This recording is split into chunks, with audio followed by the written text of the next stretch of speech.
বন্ধুরা, আজকে আমরা শিখব একটি অঙ্কের সমাধান। এখানে একটি অঙ্ক লেখা আছে g plus h equal to 10 এবং g minus h equal to 4 হলে h এর মান কত হবে? আমাদেরকে h এর মানটা বের করতে হবে।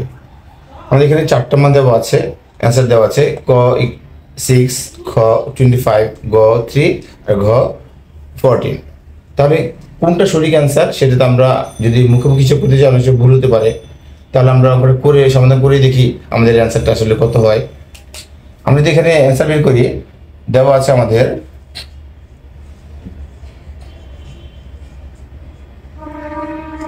g plus h equal to 10 এবং g minus h equal to 4, এটা দেওয়া আছে। এখন আমরা যদি এটাকে বিয়োগ করি তাহলে কি দাঁড়াচ্ছে? আমাদের বিয়োগের সময় আমরা জানি কি আমাদের দ্বিতীয় রাশির চিহ্ন পরিবর্তন হয়।